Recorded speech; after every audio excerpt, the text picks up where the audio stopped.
ইতিমধ্যে পাসপোর্ট পেতে পুলিশ ভেরিফিকেশনের নিয়ম আমরা বাতিল করে দিয়েছি। এর ফলে বর্তমানে নাগরিকরা আগের চাইতে সহজভাবে পাসপোর্ট সেবা পাচ্ছেন। পুলিশ রিপোর্ট প্রাপ্তির নিয়ম বাতিল করার পর এই পর্যন্ত ৭০,০০০ নতুন পাসপোর্ট, যা বহুকাল ধরে পুলিশ রিপোর্ট আসার অপেক্ষায় আটকে ছিল, তা দ্রুত আবেদনকারীদের হাতে পৌঁছে দেওয়া হয়েছে। পাসপোর্ট প্রাপ্তি সহজ করার জন্য আমরা পুরনো পদ্ধতি বাতিল করে ইলেকট্রনিক পাসপোর্ট প্রচলন শুরু করেছি। এর ফলে দ্রুত পাসপোর্ট দেওয়া সম্ভব হচ্ছে।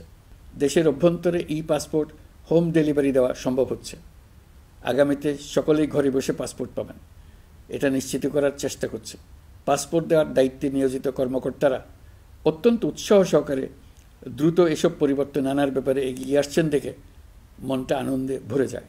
আপনার স্বপ্নগুলো আকাশ ছুবে প্রবাসীর হেলিকপ্টারের মাধ্যমে। বিয়ে, জন্মদিন অথবা যে কোনো বিশেষ প্রয়োজনে হেলিকপ্টার ভাড়া করতে যোগাযোগ করুন স্ক্রিনে দেয়া নাম্বারে। প্রবাসীর হেলিকপ্টার, নিরাপদ ও সাশ্রয়ী বাহনের বিশ্বস্ত নাম।